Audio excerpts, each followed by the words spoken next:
This is the Viltrox 85mm 1.4 Pro, the latest lens to be added to their Pro lineup of lenses following the 35mm 1.2. Which everyone that I know that has gotten their hands on that lens absolutely loves it. So I was excited to get my hands on this one, the 85 1.4, just to see how it is and see how the Pro lineup of lenses from Viltrox actually hold up. Now, I think most people at this point know not to write off Viltrox as just another cheap Chinese lens manufacturer, because for the past couple years now, they've consistently been putting out really good, high quality, and affordable lenses for both beginners and professionals. Now, Viltrox did send me this lens and they are paying me to make some Instagram reel content, but they are not paying me to make this video. So this is where I'm gonna share my honest opinions on this lens. Now, before we do that, let's just go over some things about this lens. It is an 85mm, so it is perfect for shooting portraits, or if you're like me, street photography. The 1.4 aperture allows for very impressive low light performance and creamy bokeh. But in my opinion, shooting at f1.4 on an 85mm lens is a little overboard in terms of bokeh, so you might want to stop down the aperture a stop or two, but I did shoot some examples at 1.4 just so you guys can see. But in my opinion, it's always better to have too much than not enough because you can always stop down. Now, it does have a 77mm filter thread, and the lens itself weighs about 800 grams. So it's pretty chunky, and using it on the Sony a7CR, you can certainly feel it in the burn from the workout you're getting using this lens. Now, that is probably thanks to the full metal housing of this lens, but it feels great. It's high quality and it's weatherproof. So if you want to go out and shoot some street photography in the rain, get some compression plus reflections, you're going to have a lot of fun with this lens and you don't have to worry about any water getting inside the lens or your camera. Now, most of my favorite features about this lens is that it shares pretty much all the same features as the more expensive Sony G Master counterparts.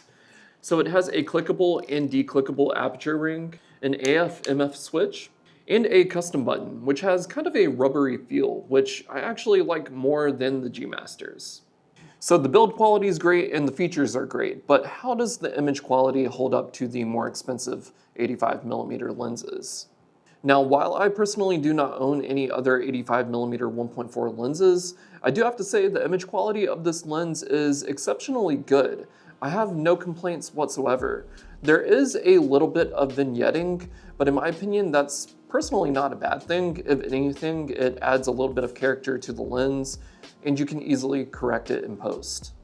And the autofocus is pretty solid as well. Now, Viltrox does brag about the autofocus motors inside of this lens. I believe they are the VCM motors or something like that. And they held up pretty well, although I did find that they struggled just a little bit when you're photographing moving subjects at close range, which might be a concern if you're shooting any kind of wedding, but if you're doing any normal portrait photography, I don't think it'll be an issue. Or maybe this is something that they could just update the firmware and improve that close range autofocus. Now, speaking of close range, you do have a minimum focusing distance of about 0.79 meters.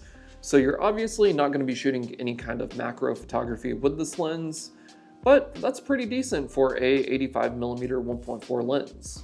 So I have not mentioned the price yet, and I don't think many of you guys will be too upset at the price because it's only $599, so about a $600 price tag, which makes it about a third of the price of the G Master and less than half the price of the Sigma 85mm DGDN.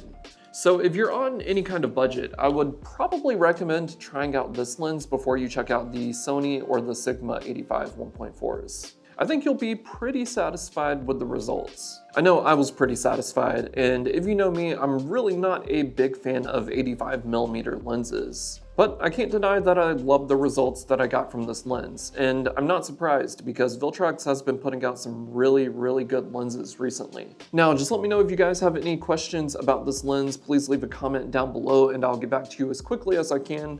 But in the meantime, thanks for watching the video. If you enjoyed it, please like and subscribe to help support the channel. And I hope I could inspire you guys to get out and take more photos. Go out and shoot.